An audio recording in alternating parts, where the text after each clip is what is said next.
โอเคพี่น้องเปิดภาพมาเนาะตอนนี้บ่ฝนอยู่เฮือนสิไปหาทางหนองโมแล้วก็หนองเข้มพรเนาะเพราะว่าทางบ่ฝนมีเครื่องจะไปมอบให้ทางหนองเพิ่นแต่ว่าเครื่องลายแน่ก็เลยหาเด็กน้อยถือไปเนาะก็บ่ไกลปานใดแต่ว่าทางยากเนาะพี่น้องแต่นี่ไปฝนเดี๋ยวบ่ฝนก็สิถ่ายให้เบิ่งเนาะฝนก็อยากตกแน่ตอนนี้แล้วก็ตก3 มื้อเลยพี่น้องถึงบ่พ้นกับบริไปนำทีมงานดนนะพี่น้องเนาะโอเคพี่น้องก่อนสิไปหาน้องโมกะกราบทักทายสวัสดีเด้อสวัสดีพ่อแม่พี่น้องเบิดสุขสุขคนบ่อยู่ภายในและก็ต่างประเทศเนาะกะยินดีต้อนรับเข้าสู่2เบาฝนเราไต่เส้นเก่าเส้นเคยนะพี่น้องเนาะโอเคพี่น้องเนาะเดี๋ยวสิให้ทางมหาเล็กถือเครื่องไปเพราะว่าบ่ฝนถือผู้เดียวบ่ไหวเนาะป้าหน้าเบาฝนบ่ฮู้ว่าเป็นหยังบ่ฮู้ว่าแพ้ยังพี่น้องเต็มเจ็บแสบนอนบ่หลับนี่เบิ่งเบิดความรอบัดนี่เต็มบ่ฮู้ว่าเป็นหยังแถวหัวนี่แถวศีรษะก็เต็มนี่สิว่าซิวบ่ที่บ่ฝนบีบบ่มีเนาะเป็นแบบหัวซิวหยังเป็นเลือดมันเป็นแบบอักเสบทางในนะพี่น้องเจ็บแสบโอเคพี่น้องบอกเรื่องซิวเนาะบัดนี้นี่เครื่องจะเป็นมีไข่เป็นนัวทงใหญ่นะพี่น้องเนาะแล้วก็เกลือปลากระป๋องแล้วก็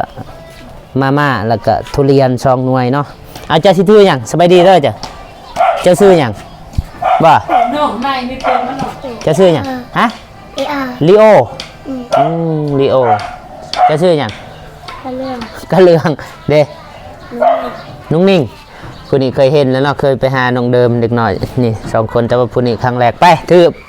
บ่ได้สิถือตัวใดจะถือตัวนี้เด้อก็ถือบ้านถือนิดเดียวไปจักที่เฮือนเท่าหมู่อาจจะบ่ได้ใส่เกือบบ่เจ้าบ่ได้ใส่เกือบเจ้าก็ว่ากินโอ้ใส่เลยพอดีป่ะพอดีก็เต๋ขึ้นมาแล้วเบะก็ปลาเค็มไปป้าทางนี่โคตรยากเลยพี่น้องเนาะ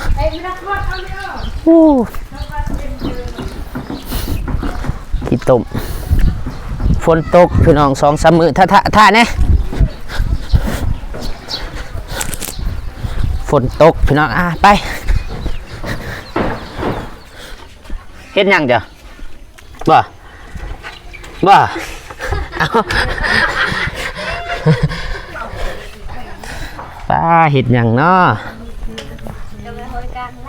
เฮ็ดหยังเนาะบ่หายดินหายทงสิเฮ็ดหยังนี่โอ้ยกาแฟเจ้าฮะกาแฟเจ้ากันสิกาเบียร์กาแฟอันนี้เนาะพี่น้องหลายๆคนที่ว่าเอ้าจับกล่องนะนุ่งนิ่งอยู่นี่เด้อ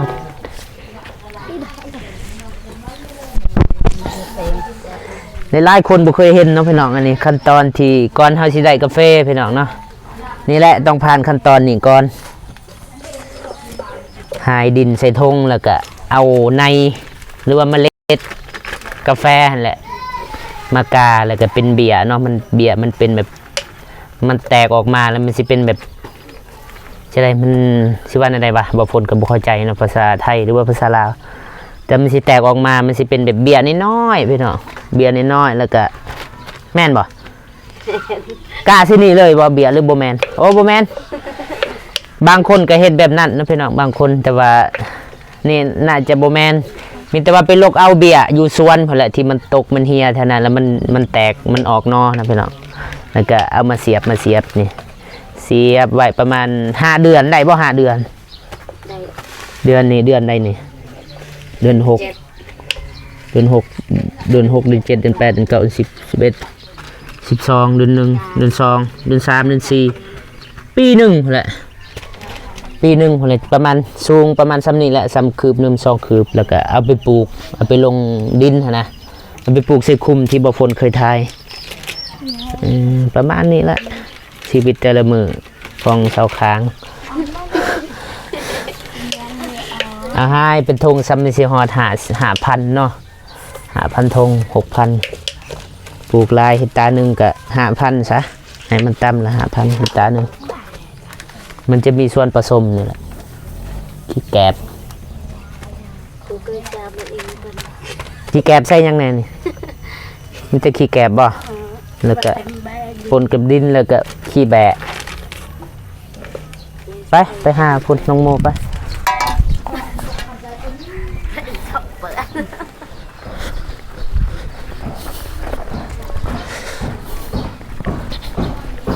พอดีมื้อนี้น้องเพิ่นอยู่เฮือนเนาะบ่พุ่นไปหา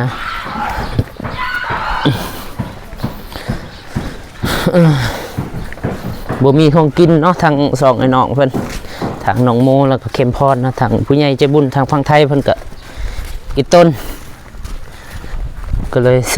ฝากซื้อเครื่องซื้อของไปให้เนาะ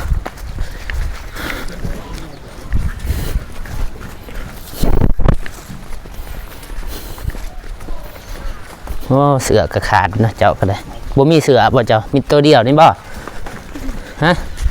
โอ้ดุแทบไม่เท่า ไม่เท่ากาเบียร์กาแฟพี่น้องเนาะไปใช่น้องโมไปใช่ไปลงมานี่ก่อนเป็นนางบอลเก้าพุ่น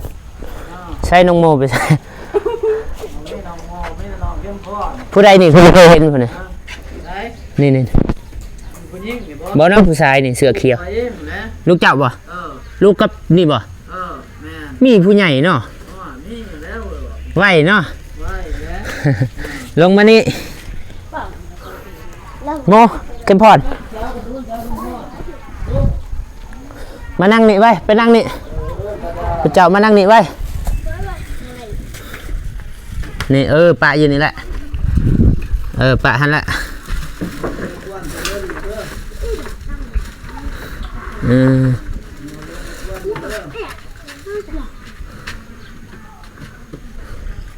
ปะ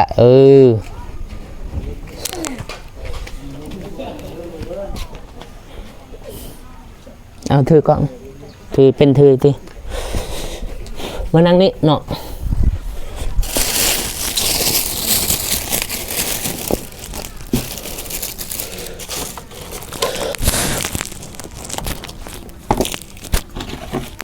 เผากันไฟละ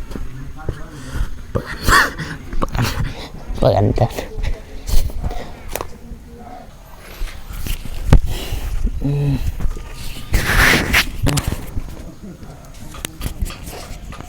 สบายดีด้วยน้องเนาะ สบายดี เอาอ่านไปใช้อ่านไอโม บ่ฮู้คือไปเล่น ไปเล่น โดย ตอนอ่านน้องบ่ฝนมาหาน้องโมอยู่เฮือนบ่ โดย เอาไปใช้บัตรเนี่ยไปเล่นทางใดฮู้อยู่บ่ บ่ฮู้ น้องโมบ่อยู่บ่เห็นอันนี้ติเห็นบ่นานมือกล่องเล็กน้อยอย่าเพิ่นบ่นะได้แกะข้าวอันนั้นกินหรือบ่ข้าวที่เบาฝนมาไปให้มานะ กิน พอดีน้องเนาะหรือว่าร้านก็ถือคือกันเนาะเบาฝนเพราะเบาฝนมีร้านใหญ่ซั่นนี่ใหญ่กว่านี้ก็มีร้านเบาฝนเอิ้นน้องก็ได้เอิ้นร้านก็ดีนะพี่น้องเนาะบ่เป็นหยังฝนตกพี่น้องเบิดมื้อฝนตกว่าน้องโมไปใส่เด้ฮู้บ่ยังนี่บ่ฮู้ บ่ฮู้ บ่ฮู้เลยบ่นี่ บ่ฮู้ เอาดีๆฮู้อยู่บ่เคยเห็นบ่หมากนี่ บ่ บ่เห็นบ่ โดย อยากลองกินบ่ อยากลอง ฮู้อยู่ว่าหมากมังเงาะฮู้บ่ ฮู้ เคยเห็นบ่ เคย กินบ่ บ่ แม่นบ่มังเงาะนี่ บ่ มักนัด แม่ บ่แม่นฮู้บ่มักนัด ฮู้ บ้านเฮาเอิ้นหยังมักนัด เจือ อ๋อมักนี่มักเขียบเด้อ โดย ฮู้อยู่ว่ามักเขียบบ่ฮู้น้อยนาแต่นี่บ่แม่นมักเขียบทุเรียนเคยยินบ่ซื่น บ่ ทุเรียนบ่เคยยินบ่ บ บ่เคยกินบ่เนี่ย บ่เคย ป้าเจ้าเคยกินบ่มื้อก่อนเอาตรง เคย ๆเคยเนาะแสดงว่าน้องเข็มพรสิได้น้องโมบ่อยู่เฮือนเนาะน้องโมไปใส่เด้อว่าสิให้ซิมนี่นะกินบ่อ้ายสิปอกให้กิน กิน กินบ่เบิ่งจมก่อนแบบมือเล็กกันนะมายังบ่พ้นมักทุเรียน แม่น ตัวเล็ก อับนี่สิให้เจะกินจะซิมก่อนล้างมือบ่ไปล้างมือก่อนไป น้ำบ่มา นำบ่มาฮะมือบ่เปื้อนบ่เปื้อนอยู่ เพิ่งสิขึ้นหลังอยู่ โอเคไปละ ในเรื่องมือได้ลูก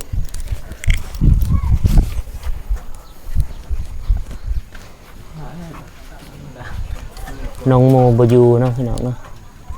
คือสิว่าอยู่ตามลำพังน้องโมแล้วก็น้องเข็มพรเป็นพี่น้องกันเนาะแต่ว่าพ่อแม่เพิ่นก็จากไปแต่ดนนะพี่น้องเนาะอยู่กับนาบาวก็แนวนั้นแล้วพี่น้องบ่อยากเว่าแบบคิดว่าในใดเด้บ่เยอะก็ยากละคือว่าแบบพึ่งพาบ่ได้นะพี่น้องหลานตัวน้อยๆคือว่าสิพึ่งพานาบาวบ่ได้เพราะว่านาสาวเพิ่นเอาผัวนะคือบ่พ้นมาถ่ายคลิปก่อนๆนะพี่น้องเนาะนี่ต้นจักเสียจะได้หยุดก่อนจำไม่หยุดแหวนมันจะโมเหล็กปิ่นเหล็กแววอ่ะยับมานี่ทุเรียนเด้อนี่จืดเด้อ โดย เคยยินบ่ซื้อนี่หมักทุเรียน นักกีครับ เคยยินบ่บ่เคยป้าแต่อันนี้จักปีเลยนี่ บ่เจอ บ่จือได้บ่5 ปีได้บ่ กลัวแล้ว กลัวบ่ ประมาณ10 ปี 10 ปีป้าตัวน้อยเนาะ ป้านั่น 10 ปีโอ้10 ปีเนาะพี่น้องแต่ว่าบ่เคยกินหมากทุเรียนหรือว่าเป็นครั้งแรกของน้องเพิ่นบ่คิดเดียเต้บ่าวสิจับนี่บ่ให้จับเองซะเอานี่ กินเพิ่นให้กิน นี่กินให้ก่อนเบิ่งแซ่บหอม มักบ่มักก็บอกเด้ออย่าฝืนกินยันว่าบ่มักให้ฝืนกินแซ่บบ่ แซ่บ กินคันแซ่บ อร่อย ครั้งแรกของน้องเพิ่นนะพี่น้องเบิ่งกล่องจะเบิ่งไปนะกินอีกบางเทื่อคำแรกแสบครั้งต่อไปบางเทื่อบ่แสบเอากินอีกกินหลายๆรสยังลายอยู่นะแสบบ่ แซ่บ เอาแสบกินคันแสบบ่แนมไปทางอื่นกินหมากกินแบบส้มแสบติกินคือบ่แสบบ่ดีแสบบ่แสบคันบ่แสบก็ว่าบ่แสบ แซ่บบ่ปานใด บ่ปานใด โดย แสดงว่ามักเงาะกับมักเงาะเคยกินบ่บ่เคยอีกเลยมักมีเคยกินบ่ เคยของ มักมีกับ ไปเก็บ มักมีกับมักอันนี้มักได้แสบบ่ คือกัน คือกันมักยังจะมักกินมักยังจะมักกินซื่อ มักเงาะ ๆอ้าวใช่ว่าบ่เคยกินมักเงาะ น้องบ่เคยกินแต่ว่าน้องอยากกิน โอ้บ่น้องอยากกินมักเงาะนะพี่น้องเนาะแต่ว่าน้องเพิ่นบ่เคยกินมักเงาะแต่ว่าอยากกินหั่นน่ะลำไยเคยกินบ่ เคยนี่ของเฮา แสบบ่มักลำไย แซ่บตกแล้ว มักลำไยกับมักนี่มักได้แสบ คือกัน คือกันแสดงว่าแสบเลยสันกินเบิดย้ำไปนี่อย่าแนมไปทางอื่นแนมกล่องเด้อน้องหมูไปอยู่เพื่อนนะพี่น้องเนาะ น้องบ่ไปหาปลา หาปลา โดย ไปดนหรือบ่ ถ้าเศร้า แต่เสาๆไปหาปลาน้องหมูไปหากิน ให้เจ้าหันบ่ ๆโดย แต่ละมือไปหาแบบนี้บ่น้องหมูไปหาปลา ติแบบนี้บ่มีมอง บ่ดังๆในให้เพิ่นได้ยินเลยเด้อ โดย บ่มีมองอยากได้มองบ่ โดย จะเคยบ่ไปใส่มองน้ำอ้าย โ หยุดก่อนเบิดประตาบ่เคยกินจักเถื่อบ่หมากนี่ โดยบ่เคยกินจากเถื่อขอบใจเด้ออ้าย เป็นครั้งแรกในชีวิตของน้องเพิ่นกินหลายๆโลด บ่แม่นให้อ้ายนำ นี่ให้อายปะเด้อ จังไหนจึงกิน บ่แต่นี่กระเทินกินเอ้าบ่ได้บังคับเด้อยากให้เจ้ากินให้มีความสุขกันนะแต่นี่อันนี้นี่ก็ยังหน่วยหนึงปะให้อายเพิ่นว่านี่ก็ยังอยู่เอาปะซะจะน่าจะกินก็ได้คันสิปะ กินให้พ่อใหญ่เพิ่นเห็นเขาอยากกินนี่อยากกินบ่อันเด้มันว่าอยากกิน แบ่ง บ่ปะเจ้ากินก่อนแบ่งมันบ่ครบหลายคน20คน20 10คนเบิดเลยนี่ ใส่ซาวคน จะน่ะจังจะกินกับอายเด้อ โดย ให้น้าสาวยังกินให้น้องลุงเจ้าก็ได้อย่าเจ้ากินบ่ได้นะเจ้ากินบ่เบิดจักแบ่งเด้อ โดย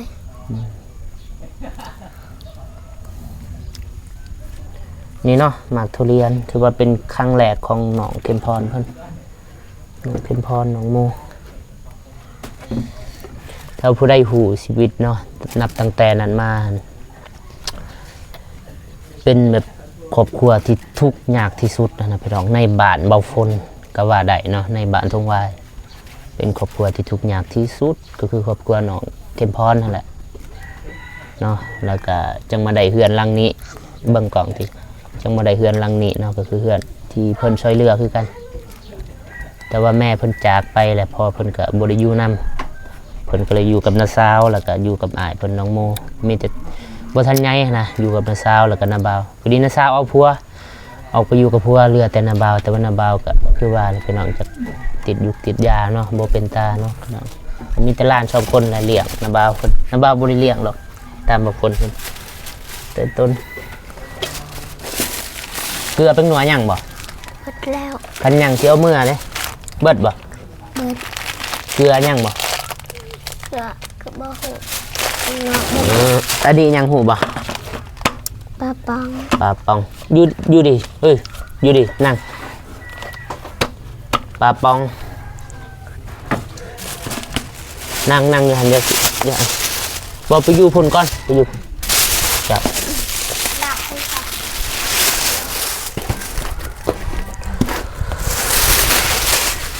นี่ยังนี่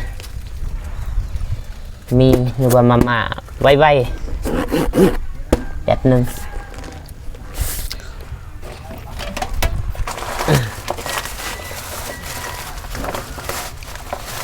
เคยกินอยู่ที่นี่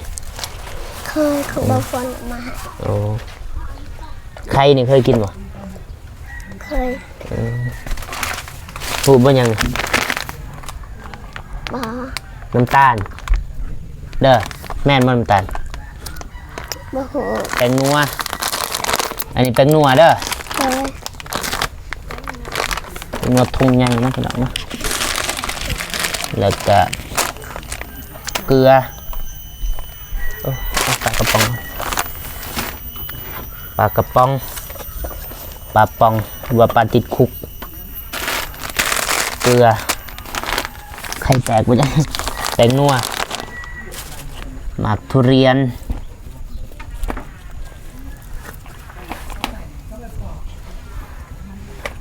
โอ้ว้าว เอาไว้กระดาษถ่ายลงเรา ทุเรียนอันนี้เด้อเอาไว้กินนี่ตัวนั้นเอาไว้ให้อายน้ำเด้อ โดยน้ำทนน้ำไม่ดับ บ่โหบ่ทันหูพอดีกินอยากกินได้จะบ่ให้อายกินอยากทั้งหมดทั้งมวลอันนี้ก็เป็นของผู้ใหญ่ใจบุญแต่ฝั่งไทยเด้อ โดย แม่พิมพ์แล้วก็แม่เพิ่นเบิดทุกคนนี่เด้อแม่เบิดทุกคนก็ได้บอกว่าแม่เบิดทุกคนเด้ออันนี้มีแกะหนึ่งนะพี่น้องไข่แตะหนึ่งเกลือนัวเกลือแล้วก็ปลากระป๋องแล้วก็ทุเรียนมาฝากให้ทาง ครอบครัวน้องเข็มพรเนาะแล้วก็น้องโมแต่ว่าน้องโมเพิ่นบ่อยู่ก็เลยเหลือแต่น้องเข็มพรเนาะเพิ่นมาเป็นเครื่องของแม่ๆเด้อ โดย จากที่แม่พิมพ์แม่เพนเบ่ทุกคนนั่นแหละแม่ก็ได้อย่าน้องบ่จื้อนะฝากบอกกับใจแม่เพิ่น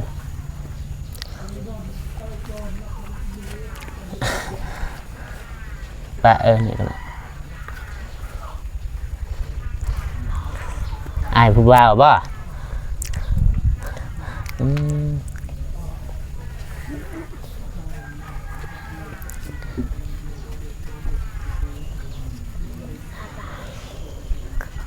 หน้าได้แหละหน้าได้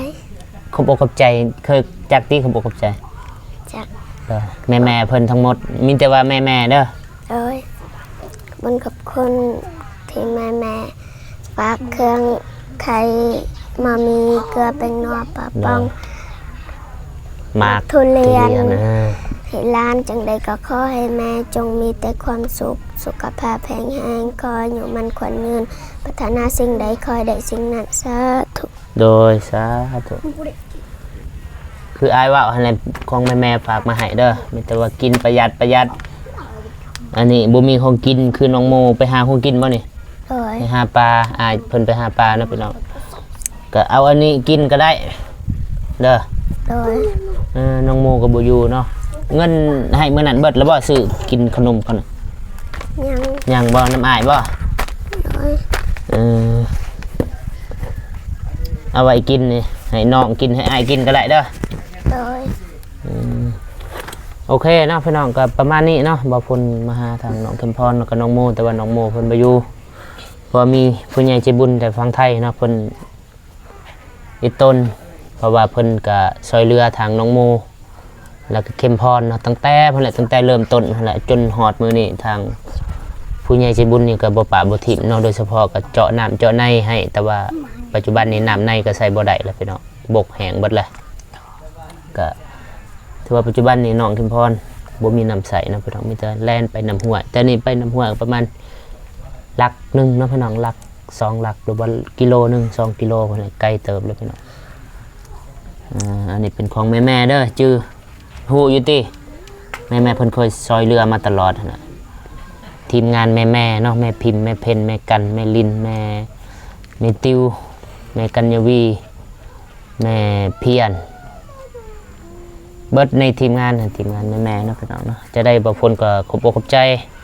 แทนน้องโมและเข็มพรเนาะขอบอกใจแม่เพิ่นเบิดสุขุสุขคนเนาะที่ว่าได้เมตตาสวยเรือสงสารครอบครัวน้องเข็มพรแล้วก็น้องโมเนาะบ่พ้นขออวยพรให้ทั้งแม่เบิดสุขุสุขคนจงมีตัวสุขภาพแข็งแรงความเจ็บบ่ได้ความไข้บ่มีให้ร่ำให้รวยปรารถนาสิ่งใดขอให้ได้สิ่งนั้นเนาะให้มาเท่านี้ให้ได้กลับคืนไปเป็น100เท่าพันเท่าเด้อสาธุโอเคนะพี่น้องมีแต่บ่พ้นก็สิขอจบคลิปเพียงเท่านี้เนาะพอๆกันคลิปต่อไปสำหรับคลิปนี้บ่พ้นขอกล่าวคำว่าสบายดีเด้อบ๊ายบายบันทึกแล้วบ่